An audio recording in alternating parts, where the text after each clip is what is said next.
नमस्कार, जय हिंद साथियों। मैं हूं Sunil Rathore. GLC top 50 IAS के इस ऑनलाइन प्लेटफॉर्म में आपका एक बार फिर तहे दिल से स्वागत करता हूं। जैसा कि दोस्तों आप स्लाइड पर देख पा रहे होंगे, पृथ्वी की आंतरिक संरचना वाला टॉपिक जो कि हम कल शुरू किए थे, जिसको हम भाग 1 के अंतर्गत अध्यापन का कार्य शुरू करवाए थे। और आज के इस वीडियो में हम पृथ्वी की आंतरिक संरचना का पार्ट नंबर 2 लेकर आए हैं, जहां हम जानेंगे कि पृथ्वी की उत्पत्ति के संदर्भ में या पृथ्वी की उत्पत्ति संबंधी स्रोत क्या थे, जहां हमने ग्रहाणु संकल्पना और साथ ही ज्वारीय संकल्पना को चार्ट में बनाया था। आप कल वाले वीडियो को जरूर देखिएगा, तभी आप इस क्रम वाले वीडियो को अच्छे से समझ पाएंगे। इसलिए अगर आप पार्ट 2 देखते हैं तो आपको इसके पूर्व पार्ट 1 देखना अति आवश्यक होगा। तत्पश्चात आप पार्ट 2 को देखिएगा, तब आपको सारी चीजें क्लियर हो पाएगी। तो आज हम कोशिश करेंगे, वीडियो थोड़ा लंबा बन सकता है, लेकिन पृथ्वी की आंतरिक संरचना के टॉपिक को इसी भाग के अंतर्गत पूरा करने का प्रयास करेंगे। क्लियर है दोस्तों? तो चलिए बिना समय को जया किए हम टॉपिक की शुरुआत करते हैं। पृथ्वी की आंतरिक संरचना।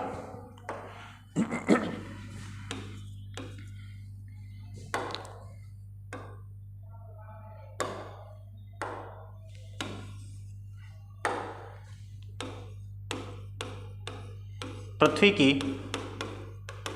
आंतरिक संरचना। पृथ्वी की आंतरिक संरचना के जो इससे संबंधित जो स्रोत थे, इन स्रोतों को हमने 3 वर्गों में बांटा था, जहां हमने अप्राकृतिक स्रोत की चर्चा कल के वीडियो में की थी। अप्राकृतिक स्रोत, अप्राकृतिक स्रोत की कल चर्चा कर चुके थे, जहां पर हमने देखा था घनत्व आधारित प्रमाण, दाब आधारित प्रमाण और वही ताप आधारित प्रमाण। क्लियर है दोस्तों? तो जहां तक मुझे लगता है कि घनत्व आधारित प्रमाण, दाब आधारित प्रमाण और ताप आधारित प्रमाण हम देख चुके थे। क्लियर है दोस्तों? और आज हम जानेंगे पृथ्वी की उत्पत्ति संबंधी स्रोत के आधार पर।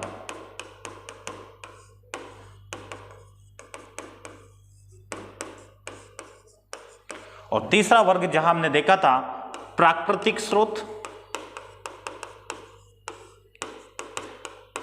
प्राकृतिक स्रोत में हम ज्वालामुखी, प्रक्रिया पर आधारित स्रोत,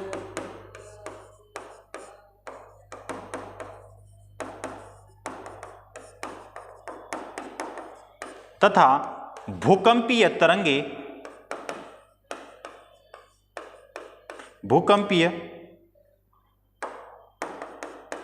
तरंगों पर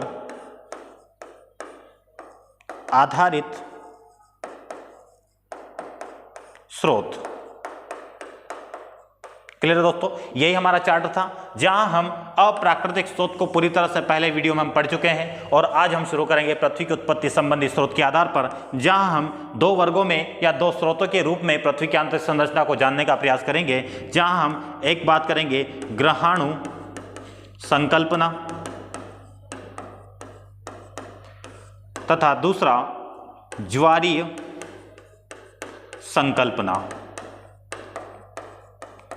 क्लियर है दोस्तों? ग्रहाणु संकल्पना और ज्वारीय संकल्पना। तो चलिए दोस्तों हम थोड़ी सी चर्चा कर लेते हैं, क्योंकि हम जब पृथ्वी की उत्पत्ति संबंधी सिद्धांतों की चर्चा कर रहे थे, तब ग्रहाणु संकल्पना तथा ज्वारीय संकल्पना का उल्लेख किया गया था या इसका अध्यापन का कार्य करवाया गया था कि ग्रहाणु संकल्पना किसके द्वारा प्रतिपादित की गई, कब प्रतिपादित की गई है और इससे क्या प्रमाणित होता है। वही हम जानेंगे पृथ्वी की आंतरिक संरचना के अंतर्गत कि पृथ्वी की उत्पत्ति संबंधी स्रोत क्या बतलाते हैं। क्लियर है? तो ग्रहाणु संकल्पना ज्यादा डिटेल में नहीं जाएंगे, क्योंकि हम इसके बारे में पढ़ चुके हैं। ग्रहाणु संकल्पना, यह ग्रहाणु संकल्पना प्रतिपादित किसके द्वारा की गई थी? चैम्बरलिन एवं मोल्टेन के द्वारा प्रतिपादित।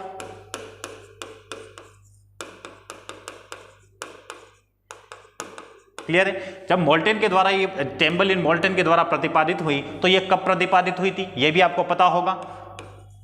1905 ईस्वी में प्रतिपादित हुई। कई अन्य स्रोतों में आपको 1900 भी नजर आएगा, लेकिन आपको ध्यान रखना है 1905।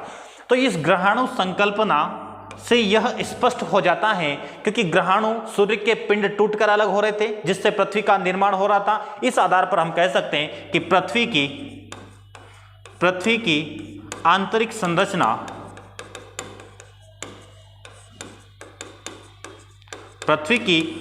संरचना किस अवस्था में है? ठोस अवस्था। बस इतनी बात आपको ध्यान रखना है कि ग्रहाणु संकल्पना चैम्बरलिन मोल्टेन द्वारा प्रतिपादित 1905 में की गई, और इस संकल्पना से यह स्पष्ट हो जाता है कि पृथ्वी की आंतरिक संरचना ठोस अवस्था में है। ऐसा क्यों? क्योंकि जब कोई अन्य तारा सूर्य के पास से होकर गुजरता है तो उसमें कुछ पिंड टूटकर अलग हो जाते हैं, जिसे हमने ग्रहाणु की संज्ञा दी थी। तो उसी ग्रहाणु से शीतलन की प्रक्रिया से हमारी पृथ्वी का निर्माण हो जाता है। इस आधार पर हम कह सकते हैं कि पृथ्वी की आंतरिक संरचना किस अवस्था में? ठोस अवस्था में। क्लियर है दोस्तों? अब हम बात करेंगे ज्वारीय संकल्पना। ज्वारीय संकल्पना। क्लियर है दोस्तों? अब ज्वारीय संकल्पना में दो वैज्ञानिक की बात की गई थी। यहां पर ज्वारीय संकल्पना का प्रतिपादन दो वैज्ञानिक ने मिलकर इसका किया था, जिसमें नाम है जेम्स जिन्स एवं जेफरी द्वारा प्रतिपादित। क्लियर है दोस्तों? और कब प्रतिपादन किया गया? जहां जेम्स जिन्स ने इसका प्रतिपादन 1919, जबकि जेफरी में इसमें संशोधन किया था 1929 में। क्लियर है दोस्तों? अब बाकी चर्चा हम कर चुके हैं कि क्या इन्होंने कहा, दोनों में क्या अंतर था, क्या संशोधन करके क्या कहा था। इसके लिए आप पूर्व के वीडियो को देखिएगा, जहां पर पृथ्वी तथा उसकी उत्पत्ति वाला वीडियो है। क्लियर है दोस्तों? अब इस संकल्पना से क्या स्पष्ट हो पाता है? क्या स्पष्ट हो पाता है? तो इस संकल्पना से ज्वारी उद्भेदन होता है, और ज्वारी उद्भेदन उसी पिंड में होगा जिसमें कोई तरल भाग मौजूद होगा। क्लियर है दोस्तों? तो सूर्य की संरचना में इसकी सतही भाग तरल अवस्था में मान लिया गया, और इसी तरल अवस्था में ज्वारी उद्भेदन के कारण कुछ छल्ले टूटकर अलग हुए थे, जिसे हमने कहा था कि यह छल्ले तंतु या फिलामेंट के रूप में होंगे, जो शीतलन की प्रक्रिया से ग्रहों में परिवर्तित हो जाएंगे। इसलिए हम कह सकते हैं कि पृथ्वी की आंतरिक संरचना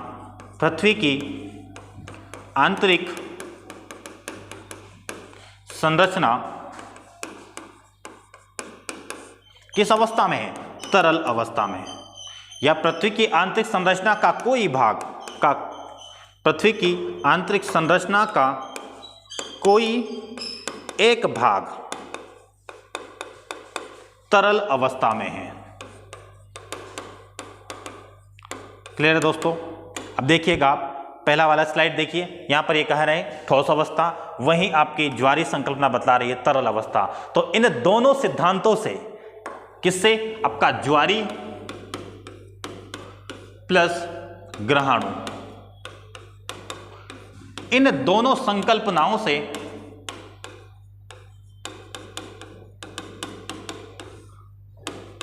यह तो स्पष्ट हो जाता है कि पृथ्वी की आंतरिक परत, पृथ्वी की आंतरिक संरचना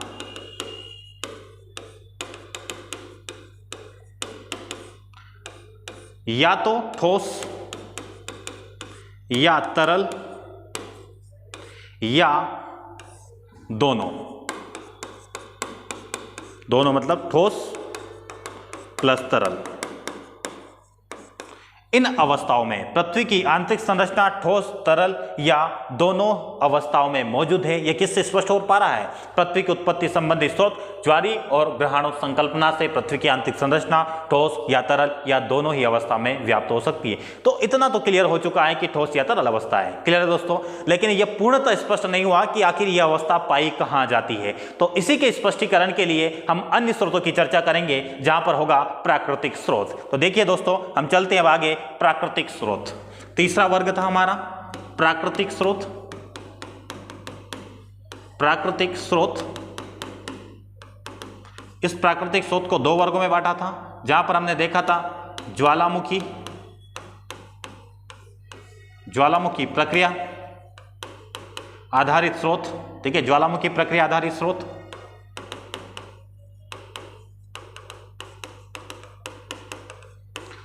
तो पहले हम पढ़ लेते हैं ज्वालामुखी प्रक्रिया आधारित स्रोत। अब देखिएगा, ज्वालामुखी प्रक्रिया आधारित स्रोत सबसे पहले हम कहेंगे जब पृथ्वी की, इसमें एक डायग्राम बना लेते हैं। देखिएगा,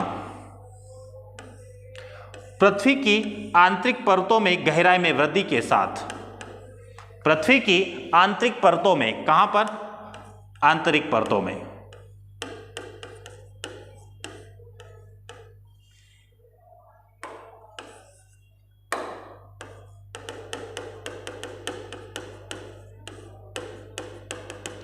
पृथ्वी की आंतरिक परतों में गहराई में वृद्धि के साथ ऊपरी परतों के द्वारा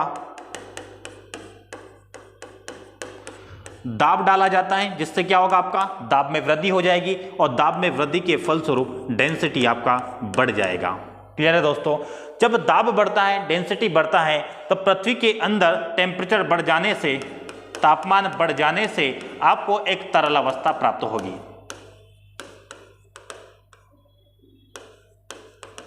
क्लियर है? और यही तरल अवस्था जो अंत में मैग्मा में परिवर्तित होकर, मैग्मा में क्या होगा? चेंज होगी। मैग्मा में चेंज होगा तो ज्वारी उद्भेदन होगा, सॉरी, ज्वालामुखी उद्भेदन, ज्वालामुखी वोल्केनिक इरप्शन उद्भेदन।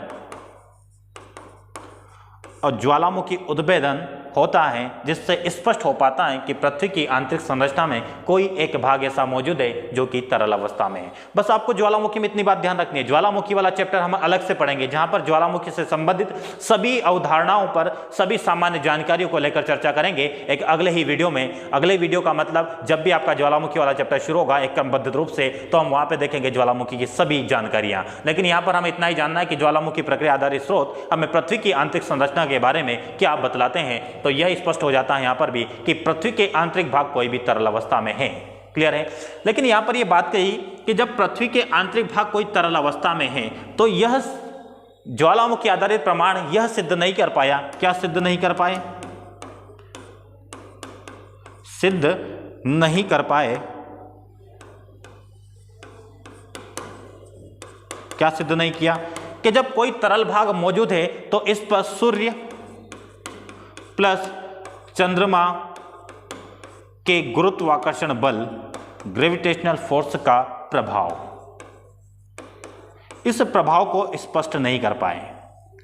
तो इस आधार पर इसको पूरी तरह प्रामाणिकता नहीं मिलती है, क्योंकि जब कोई पृथ्वी के अंतरतम भाग में कोई यदि तरल अवस्था मौजूद होगी तो उस पर चंद्रमा तथा सूर्य के आकर्षण बल कह सकते हैं या गुरुत्वाकर्षण बल का प्रभाव लगना चाहिए, इसको स्पष्ट नहीं किया। क्लियर है दोस्तों? तो ज्वालामुखी प्रक्रिया आधारित स्रोत में आप तरल अवस्था बतला दीजिएगा। और कैसे होगा? आंतरिक परतों में गहराई में वृद्धि से ऊपरी परतों का द्वारा दबाव डाला जाएगा, जिससे कि दाब बढ़ जाएगा। दाब बढ़ने से घनत्व में वृद्धि से तापमान में वृद्धि के फलस्वरूप तरल अवस्था प्राप्त होगी और इसी तरल अवस्था में ज्वालामुखी प्रक्रिया से मैग्मा में परिवर्तित होकर ज्वालामुखी प्रक्रिया से उद्भेदन होगा, जिससे हमें स्पष्ट हो पाएगा कि पृथ्वी के आंतरिक भाग में कोई तरल अवस्था मौजूद है। क्लियर है दोस्तों? अब हम आगे चलते हैं और अगले वर्ग में देखेंगे भूकंपीय तरंगों पर आधारित प्रमाण। भूकंपीय तरंगों पर आधारित प्रमाण। क्लियर है? अब भूकंपीय तरंगों पर आधारित प्रमाण में पहुंचने से पूर्व हम कुछ बातें जानेंगे। जैसे कि आपका पृथ्वी है, पृथ्वी की आंतरिक परतों में कोई एक भाग है और एक पृथ्वी की सतह पर कोई एक बिंदु या दो बिंदु हैं। जो पृथ्वी की आंतरिक परतों में जो बिंदु है, इसे बिंदु पर जहां पर सर्वप्रथम भूकंपीय तरंगों की उत्पत्ति होती है उसे कहा जाता है अभिकेंद्र, या इसी को कहा जाता है अवकेंद्र, या इसी को इंग्लिश में कहा जाता है फोकस। और अवकेंद्र का इंग्लिश मीनिंग होता है हाइपोसेंटर।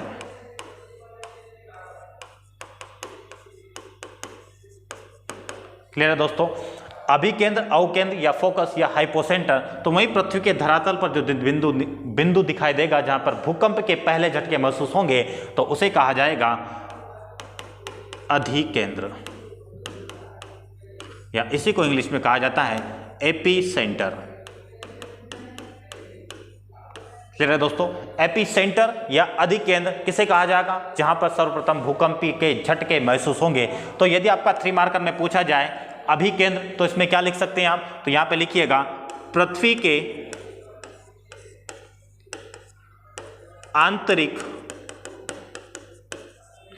के आंतरिक भाग में मौजूद वह बिंदु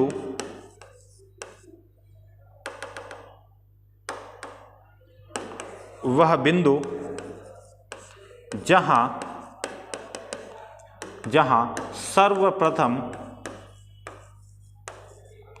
सर्वप्रथम भूकंपीय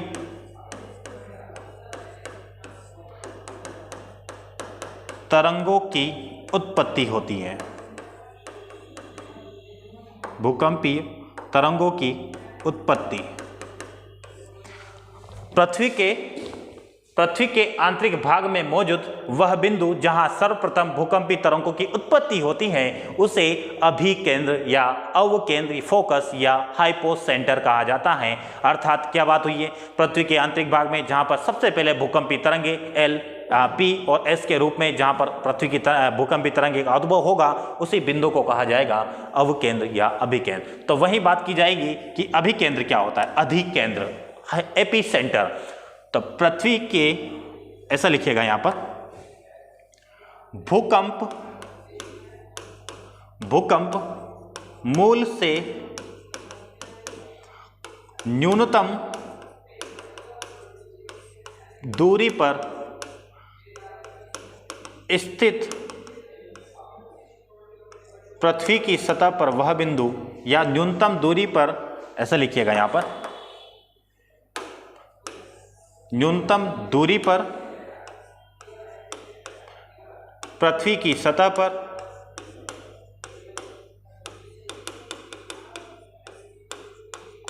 वह बिंदु जहां सर्वप्रथम भूकंप के झटके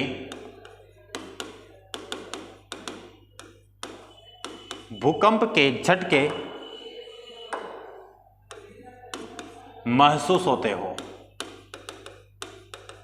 क्लियर है दोस्तों। देखिएगा एक बार फिर से, अधिकेंद्र किसे कहा जाता है, अभिकेंद्र क्या है आपका, अभिकेंद्र से न्यूनतम दूरी पृथ्वी की सतह पर स्थित वह बिंदु, क्लियर है, न्यूनतम दूरी पर, किसके, भूकंप मूल से न्यूनतम दूरी पर स्थित पृथ्वी की सतह पर वह बिंदु जहां सर्वप्रथम भूकंपी झटके महसूस होंगे उसे कहा जाएगा अधिकेंद्र। क्लियर है दोस्तों। मतलब जहां पर पृथ्वी की आंतरिक परतों में भूकंप की उत्पत्ति होगी, भूकंपी तरंगों की सबसे पहले उत्पत्ति उसे कहा जाएगा अभिकेंद्र, और पृथ्वी की सतह पर जहां पर सबसे पहले भूकंपीय झटके महसूस होंगे उसे कहा जाएगा अधिकेंद्र। क्लियर है दोस्तों। तो ये अधिकेंद्र और अभिकेंद्र को लेकर बात ध्यान रखिएगा। दो बात की ओर चर्चा करेंगे। एक होता है आपका रिक्टर स्केल, एक सामान्य बात है ये।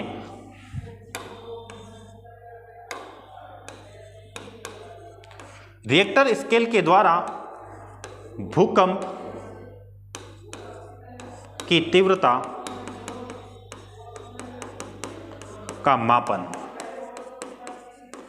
भूकंप की तीव्रता का मापन होता है। तो वहीं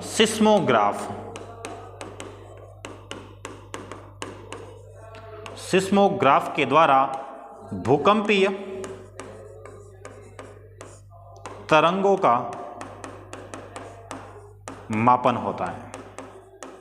दोनों बात ध्यान रखिएगा, रिएक्टर स्केल और सिस्मोग्राफ। जहां पर रिएक्टर स्केल भूकंप की तीव्रता का मापन करता है, तो वहीं सिस्मोग्राफ भूकंपीय तरंगों के मापन की बात करता है, जहां पर आपको बतलाएगा कि पी तरंग है या एस तरंग है या फिर आपका एल तरंग है, इसके रूप में बतलाने का काम करेगा आपका सिस्मोग्राफ। क्लियर है दोस्तों। तो दोनों बातों को ध्यान रखिएगा, साथ में अधिकेंद्र और अभिकेंद्र क्या होता है, इन दोनों बातों को भी ध्यान रखिएगा। अब हम दोस्तों आगे चलते हैं, जहां पर हम एक सामान्य जानकारी और देखेंगे कि भूकंपी तरंगों पर आधारित जब प्रमाण की बात की जा रही है पृथ्वी की आंतरिक संरचना को जानने के लिए, तो हम जानेंगे कि आखिर भूकंपी तरंगे क्या होती है। पहले भूकंपी तरंगे जान लेंगे, तत्पश्चात हम जानेंगे कि भूकंपी तरंगों के आधार पर हम पृथ्वी की आंतरिक संरचना को कैसे स्पष्ट कर पाते हैं। क्लियर है दोस्तों। तो चलिए देखते हैं भूकंपी तरंगे।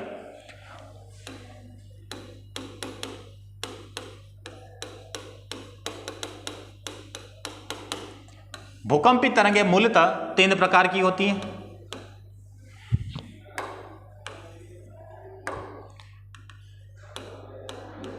प्राथमिक तरंग, जिसे पीत वेव कहा जाता है। दूसरा आपका होता है द्वितीयक तरंग,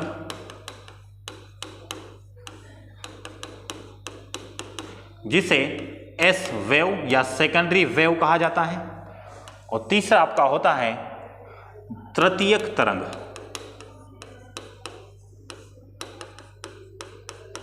तृतीयक तरंग जिसे एल वेव कहा जाता है, जहां एल वेव का सीधा सा तात्पर्य होगा लॉन्ग वेव या लव वेव। लव का मतलब जो आप समझ रहे हैं वो मत समझिएगा, ये लव का मतलब वो नहीं है, क्लियर है? क्योंकि आप पता नहीं क्या इसका मतलब निकाल लेंगे।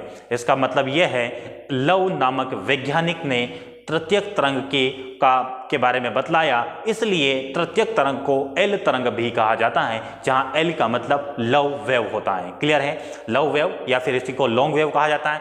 वहीं साथ ही यह धरातल पर गमन करने के कारण इसे धरातलीय तरंग भी कहा जाता है।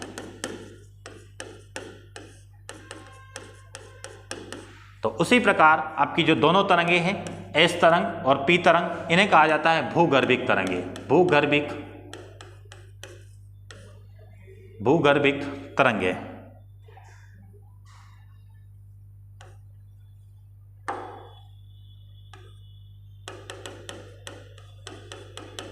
क्लियर है? भूगर्भिक तरंगे आपकी पी वेव और एस वेव होती है। क्लियर दोस्तों? अब तीनों में मूल अंतर देख लेते हैं, फिर हम देखेंगे पृथ्वी की आंतरिक संरचना के बारे में।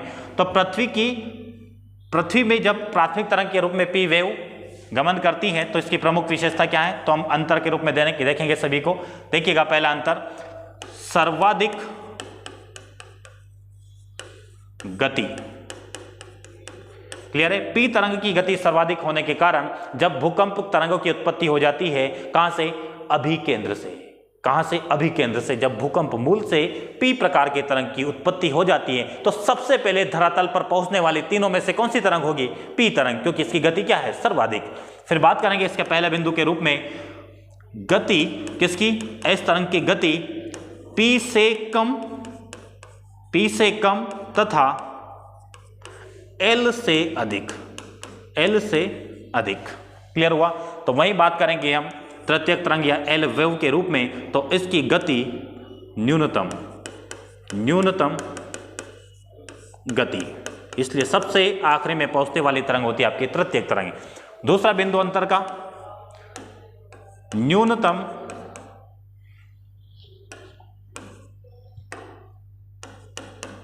न्यूनतम तीव्रता। न्यूनतम तीव्रता, इसका मतलब तीव्रता कम है तो इसकी तरंग दैर्घ्य की लंबाई क्या होगी? तरंग दैर्घ्य की लंबाई वो भी क्या होगी? कम, सबसे कम होगी। ठीक है? सबसे कम। और सबसे कम कहने का मतलब जो हम 3 तरंगे पढ़ रहे हैं उसमें सबसे कम तीव्रता होगी, क्योंकि इसकी सबसे कम लंबाई होती है। बात करेंगे इसके दूसरे बिंदु के रूप में, इसकी तीव्रता कह सकते हैं, तीव्रता P से अधिक तथा L से कम। तीव्रता P से अधिक और L से कम, जबकि L तरंग के दूसरी विशेषता हो जाएगी आपकी सर्वाधिक तीव्रता।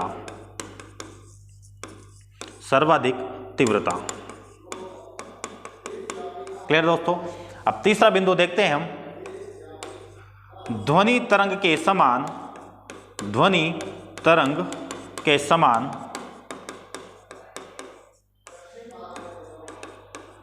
अनुदैर्घ्य, ध्वनि तरंग के समान अनुदैर्घ्य तरंग होती है, जबकि इस तरंग की बात करें तो यह प्रकाश तरंग के समान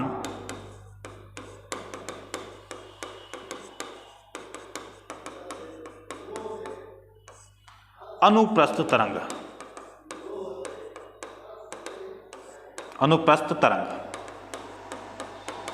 प्रकाश तरंग के समान अनुप्रस्थ तरंग होती है आपकी एस तरंग, जबकि ध्वनि तरंग के समान अनुदैर्ध्य तरंग होती है आपकी प्राथमिक तरंग। जबकि तीसरे बिंदु एल तरंग में जब बात करते हैं तो यह दोनों प्रकार की तरंग होती है, अनुप्रस्थ भी होती है और अनुदैर्ध्य भी।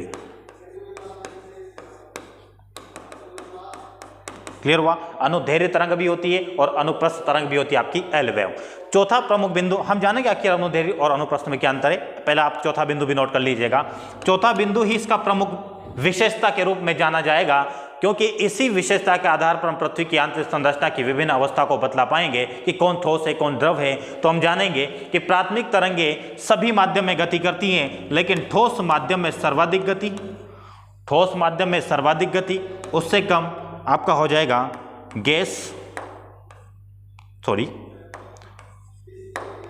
द्रव, और फिर हो जाएगा आपका गैस।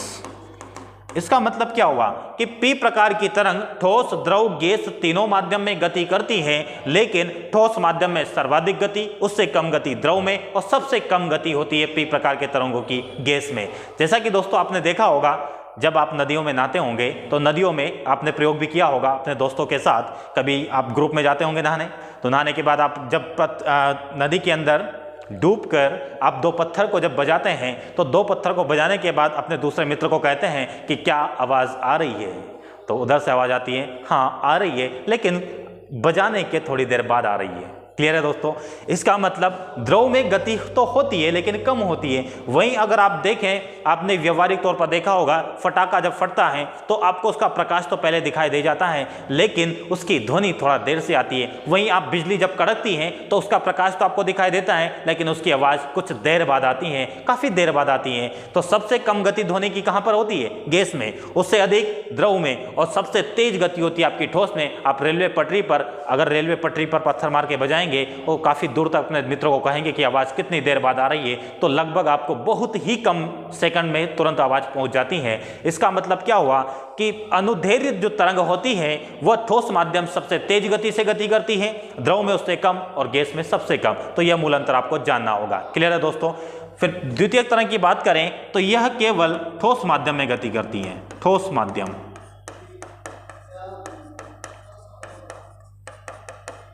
ठोस माध्यम में गति। जबकि धरातली तरंग या एल तरंग की बात करें तो यह ठोस धरातलीय भाग पर,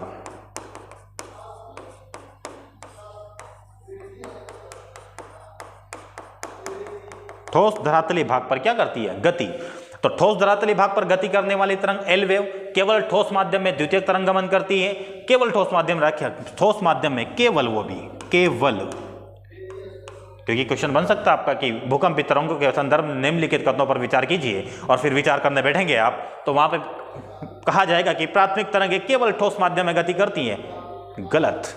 फिर पूछा जाएगा द्वितीय तरंग मुख्यतः ठोस माध्यम में गति करती है, इसका मतलब अन्य में भी करती होगी क्या? तो नहीं, केवल ठोस माध्यम में गति करती है। तो आप अच्छे से स्टेटमेंट पढ़िएगा, तब जाकर आंसर को क्लिक कीजिएगा। इस मूल अंतर के आधार पर आंसर सही कर पाएंगे, ऐसी मेरी उम्मीद है। क्लियर है दोस्तों?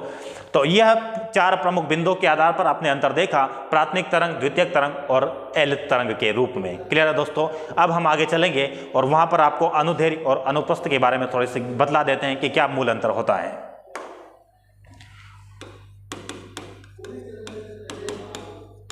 अनुदैर्ध्य और अनुप्रस्थ। क्लियर है दोस्तों? अनुप्रस्थ,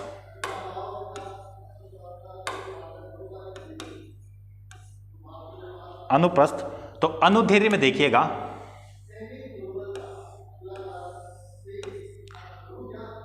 तरंग संचरण की दिशा,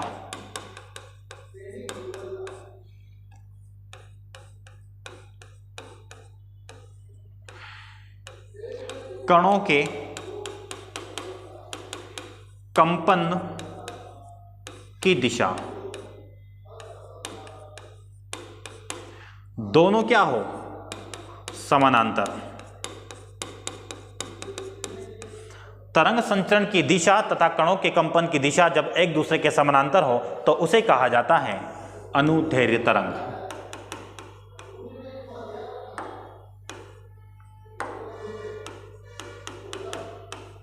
अनुदैर्घ्य तरंग। इसमें कैसा डायग्राम आपने देखा होगा अपनी क्लासों में, स्कूलिंग में देखा होगा आपने।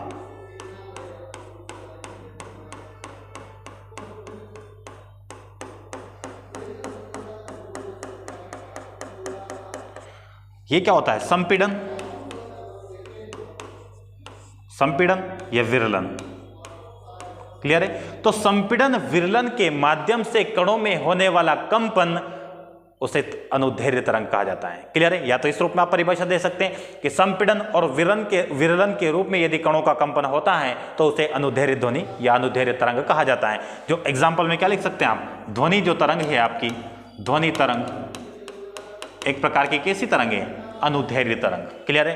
तो वहीं अनुप्रस्थ की जब बात करेंगे तो अनुप्रस्थ तरंग में क्या होता है, ये आपकी क्या हो गई, तरंग संचरण की दिशा,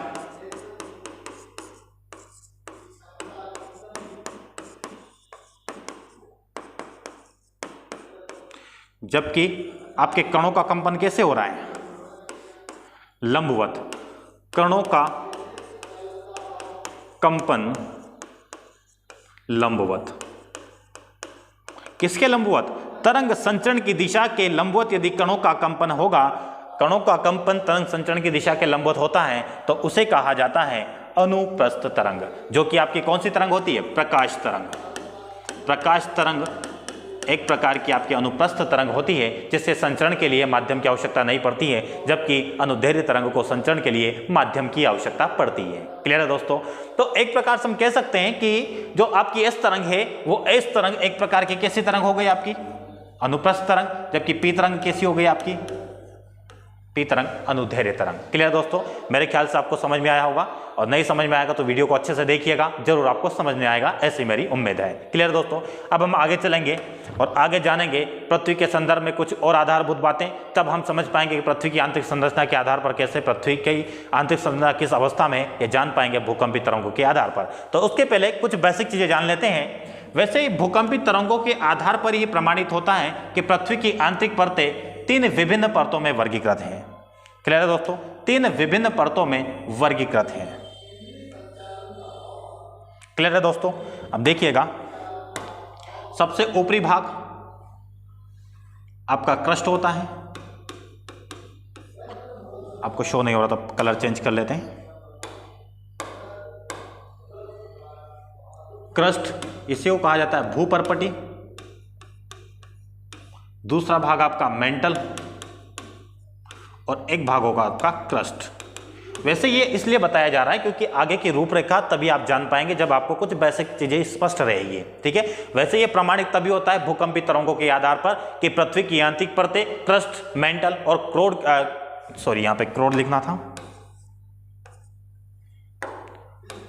क्रोड। क्लियर है। इसी को कोर कहा जाता है। क्लियर दोस्तों। तो 3 परतों में वर्गीकृत है पृथ्वी की आंतरिक संरचना, यह भूकंपी तरंगों के आधार ही प्रमाणित होता है। लेकिन हमें कुछ बातें जानना है, इसलिए इस बारे में जान लेते हैं। अब इसी की तुलना हम असंबद्धता से करेंगे। असंबद्धता,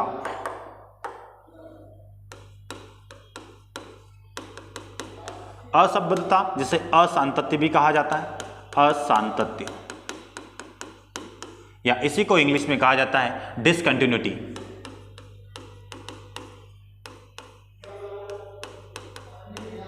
डिसकंटिन्यूटी, असंबद्धता या असांतत्य। देखिएगा आप दोस्तों,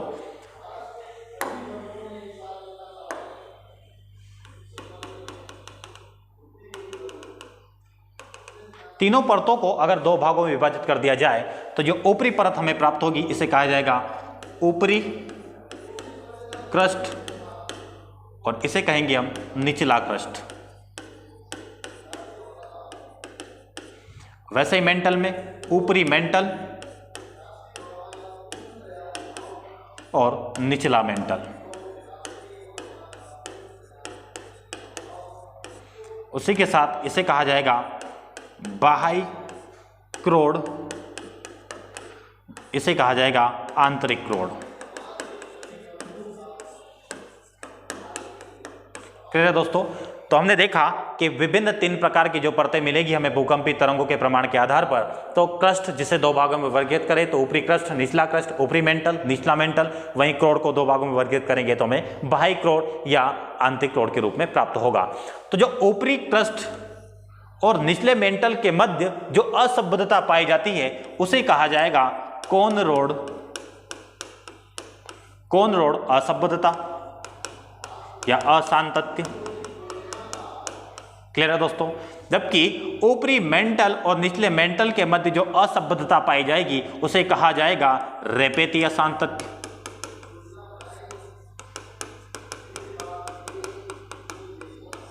तो वहीं बाह्य क्रोड और आंतरिक क्रोड के मध्य पाए जाने वाली असंबद्धता को कहा जाएगा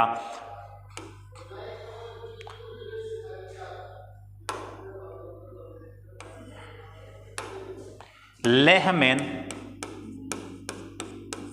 असांतत्य।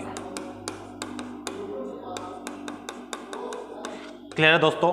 तो कोनरोड असांतत्य, रेपेतीय असांतत्य, लेहमैन असांतत्य। तो उसी प्रकार यदि हम बात करें क्रस्ट को मेंटल से अलग करने वाली संरचना, क्या कहा मैंने, भूपर्पटी, ये आपका ये वाला भाग और ये पूरा मेंटल वाला भाग, इन दोनों को अलग करने वाली संरचना उसे कहा जाएगा मोहो असांतत्य।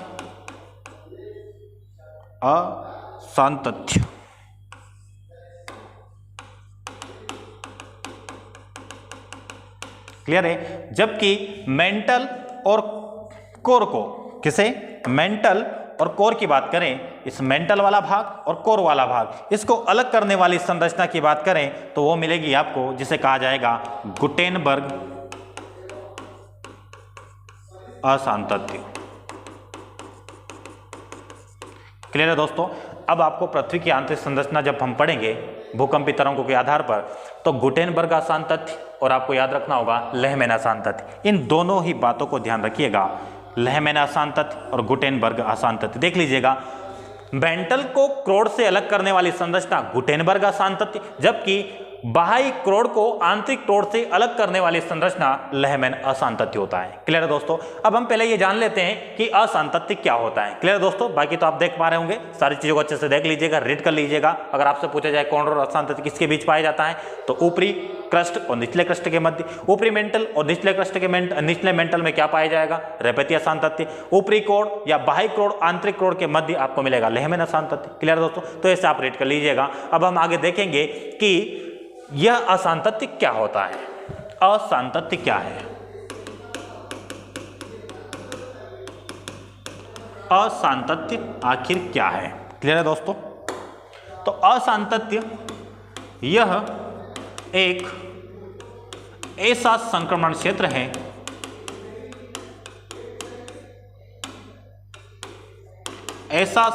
क्षेत्र है जहां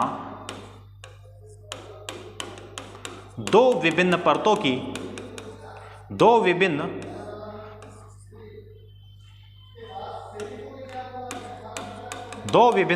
की विशेषताएं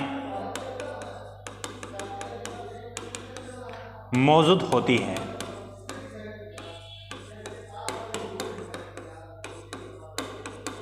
उसे असंतत्य या असंबद्धता या डिसकंटिन्यूटी कहा जाता है।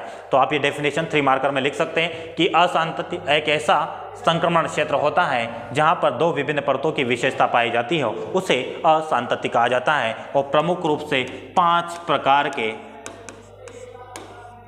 असंतत्य पाए जाते हैं।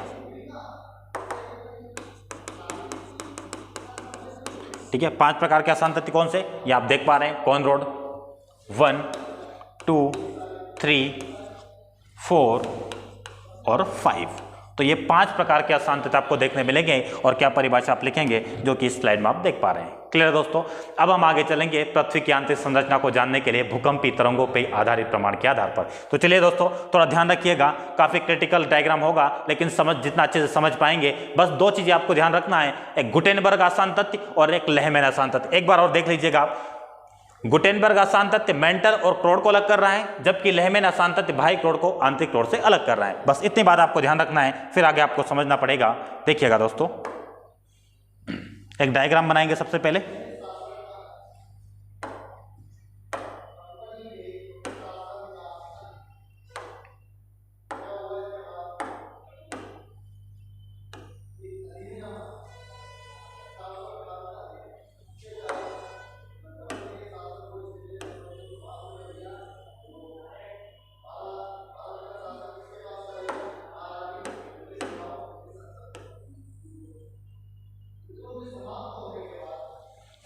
चलिए दोस्तों, देखिएगा आप,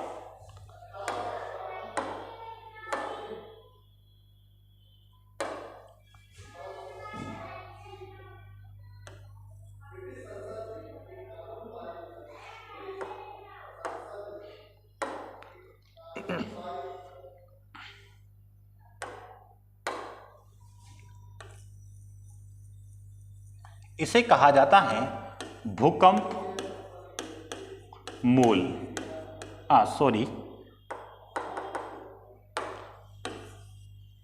यह आपका है अधिकेंद्र, एपीसेंटर, जहां से भूकंपी तरंगें पृथ्वी की आंतरिक परतों में गमन करेगी। तो देखिएगा, और यह पृथ्वी का सबसे केंद्रीय भाग हो गया। क्लियर है दोस्तों? अब देखते हैं हम, यहां से भूकंपी तरंगें चलना प्रारंभ करती है।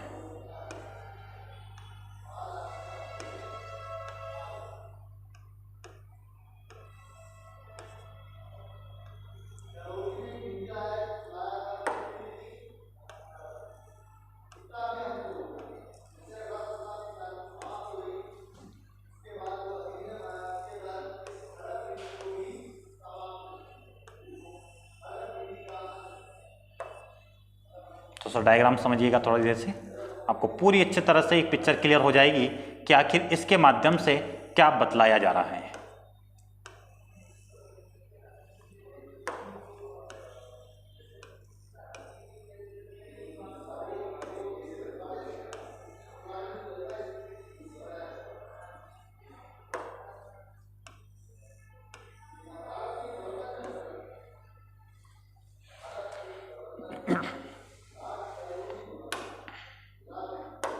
देखिएगा दोस्तों, जो ये आप ये सतह देख रहे हैं, ये वाला भाग, इसे कहा जाता है, जो हमने लिखा था एक गुटेनबर्ग और लेहमैन के बारे में जानना है, तो इसे कहा जाता है गुटेनबर्ग असांतत्य। आपको दिखाई नहीं दे रहा तो पेन चेंज कर लेते हैं। इसे कहा जाता है गुटेनबर्ग असांतत्य। क्लियर है दोस्तों? जबकि जो अंदर की आपको एक और परत दिखाई दे रही है, इसे कहा जाता है लेहमैन असांतत्य।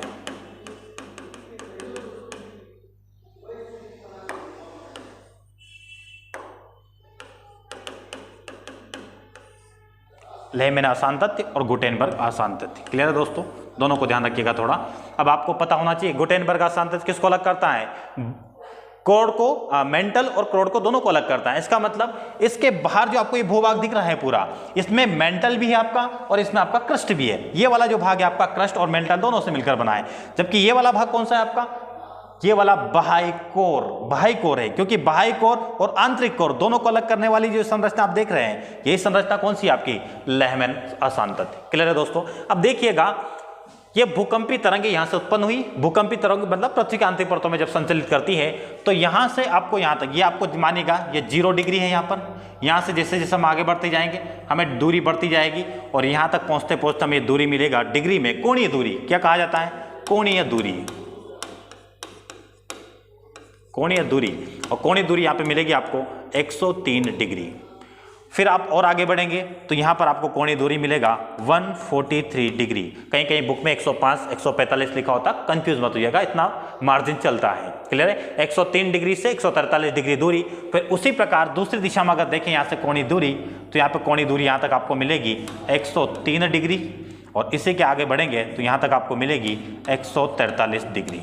क्लियर है दोस्तों? तो 0 डिग्री से पृथ्वी के अधिकेंद्र से लेकर 103 कोणीय दूरी तक आपको दोनों तरंगे P एवं S तरंग नजर आएगी। क्लियर है? तो अपन एक दूसरे मार्कर से P तरंग और S तरंग दोनों को बतला देते हैं। जैसे कि आपको ग्रीन पेन से जो दिख रहा है, ग्रीन से, ठीक है, ये रेखा आपने बता दी है। अगर ग्रीन रेखा आपको दिख रही है तो ये कौन सी रेखा है आपकी? ये P तरंग मान लेते हैं, P तरंग।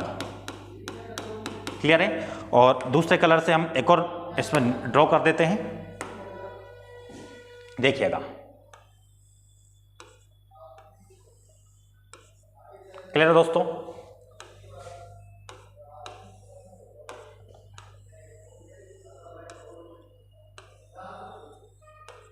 अब देखिएगा, इस रेखा से हमने एस तरंग बतलाया, एस तरंग। तो एस तरंग और पी तरंग, एस तरंग और पी तरंग दोनों दिखाई देगी कहां से कहां तक, 0 से 103 डिग्री कोणीय दूरी पर दोनों दिशाओं में। पी तथा एस तरंग दोनों तरंगे पृथ्वी के धरातल पर दृष्टिगोचर होगी। तो पी और टेर तरंग दिखाई देगी। लेकिन जैसे ही 103 डिग्री के बाद हम बढ़ते हैं या फिर जैसे ही गुटेनबर्ग असांतत्य को पार करते हैं तो इसकी स्पीड कम हो जाती है। किस तरंग की, एस तरंग की स्पीड कम हो जाती है। ध्यान रखिएगा, एस तरंग पूरी तरह विलुप्त हो जाती है। जैसे ही गुटेनबर्ग असांतत्य को एस तरंग पार करती है तो यहां से एस तरंग विलुप्त हो जाती है। बताइए ऐसा क्यों? क्योंकि यहां पर अवस्था चेंज हो गई है। अवस्था चेंज होना मतलब ठोस द्रव गैस ये अवस्था है, तो अवस्था परिवर्तित हुई। अब जब आप पी तरंग के साथ एस तरंग इस भाग में दिखाई दे रही है तो इसका मतलब ये भाग कौन सा हो जाएगा, ठोस भाग। तो आपको इससे स्पष्ट हो गया कि जब पी और एस तरंग जहां पर संचलित होती है तो वह भाग कैसा होगा, ठोस भाग। क्योंकि एस तरंग कहां पे गति करती है, सिर्फ ठोस भाग में। और ठोस भाग कौन कौन से हो जाएंगे आपके, क्रस्ट और साथ में आपका मेंटल। क्लियर है दोस्तों? क्योंकि ये भाग आपका पूरा कौन सा है, क्रस्ट और मेंटल वाला। तो क्रस्ट मेंटल कैसे स्पष्ट हुआ, पी तथा एस तरंगे जब ठोस माध्यम जब दिखाई दे रही है हमें पृथ्वी की सतह पर तो हम कहेंगे कि यह क्रस्ट और मेंटल भाग ठोस अवस्था में मौजूद है। जैसे ही गुटेनबर्ग असांतत्य को पार करता है मेंटल में हम प्रवेश करते हैं, सॉरी मेंटल नहीं, हम कहां कर प्रवेश करेंगे, बाह्य कोर में। बाह्य कोर में जैसे ही प्रवेश करते हैं एस तरंग विलुप्त हो जाती है और पी तरंग की स्पीड क्या हो जाती है, कम हो जाती है। या पी तरंग की स्पीड देख पा रहे हैं, ये पी तरंग की जैसे ये वक्र के रूप में गति कर रही थी और स्पीड क्या हो जाएगी, कम हो जाएगी। और स्पीड कम होने के बाद ये वापस कहां दिखाई देगी, आपका 103 डिग्री पर। इसका मतलब क्या हुआ, ये वाला जो भाग है आपका, यहाँ पे ना तो पी तरंग दिखाई दे रही है ना ही आपको एस तरंग दिखाई दे रही है। इसका मतलब छायांकित भाग।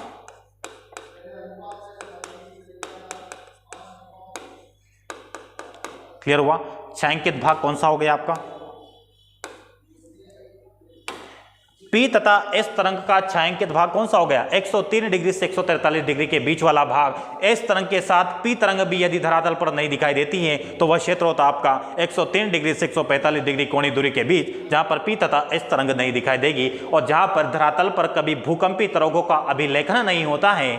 सुनिएगा अच्छे से, पृथ्वी की सतह पर वह स्थान जहां पर भूकंपीय तरंगों का अभिलेखन नहीं होता है उसे भूकंपीय छाया क्षेत्र कहा जाता है। क्लियर है दोस्तों? अब जैसे आप देखेंगे 143 डिग्री के बाद आपको पुनः इस प्रकार की तरंगे देखने को मिल जाएगी।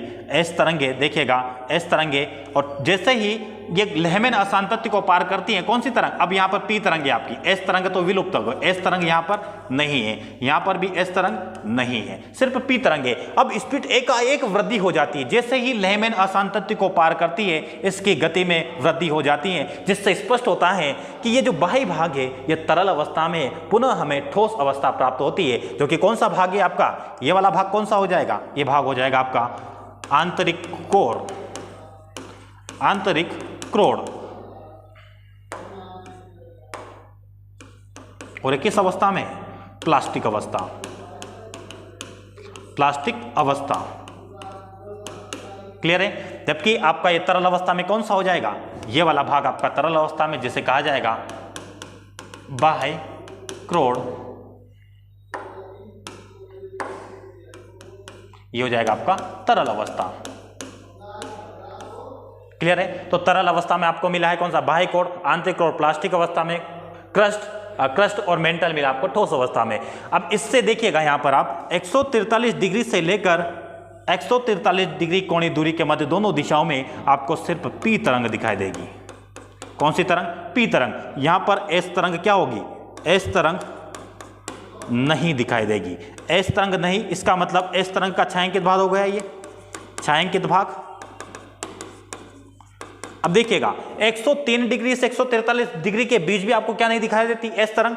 और 143 के बाद दूसरी दिशा में 143 तक भी आपको कौन सी नहीं दिखाई दे रही है, एस तरंग। इसका मतलब एस तरंग का छायांकित भाग कहां से कहां तक है, 103 डिग्री पूर्व से लेकर 103 डिग्री पश्चिम तक। क्लियर है दोस्तों? ये हो जाएगा आपका एस तरंग का छाया क्षेत्र। अब यहाँ पे क्वेश्चन बन सकता है कि पी तरंग का छायांकित भाग एस तरंग के छायांकित भाग से कम है। पी तरंग का छायांकित भाग, ये तो पी तरंग का इतना है, एस तरंग के छायांकित भाग से कम है, तो स्पष्ट है। और यही अगर बात उलटकर बोल दिया जाए कि P तरंग का छायांकित भाग S तरंग से अधिक है, तो यह बात गलत हो जाएगी। क्लियर है दोस्तों? तो यह भूकंपी तरंगों के आधार पर हम प्रमाणित कर पाते हैं कि क्रस्ट मेंटल दोनों ठोस अवस्था में है, बाह्य कोर तरल अवस्था में, आंतरिक कोर प्लास्टिक अवस्था में। क्लियर है दोस्तों? तो ये आप देख लीजिएगा, अच्छे से समझ लीजिएगा, इसको काफी क्रिटिकल है। आराम से वीडियो को सुनिएगा, 2 बार सुनिएगा, 3 बार सुनिएगा, आपको जरूर ये समझ आएगा। फिर उसके बाद आप किसी भी बुक को रीड कीजिएगा, आपको ये चीजें आसानी से क्लियर हो जाएगी। क्लियर है दोस्तों? तो एक आखिरी में मैं आपको छायांकित भाग का डेफिनेशन बता देता हूं कि भूकंपी तरंगों का छायांकित भाग को कैसे डिफाइन करेंगे। क्लियर है दोस्तों? देखिएगा, भूकंपीय तरंगों का छायांकित भाग, थोड़ा सा उसमें मिलेंगे सिर्फ। भूकंपी तरंगों का छायांकित भाग, इसको कैसे डिफाइन करेंगे? पृथ्वी की सतह का वह भाग जहां भूकंपीय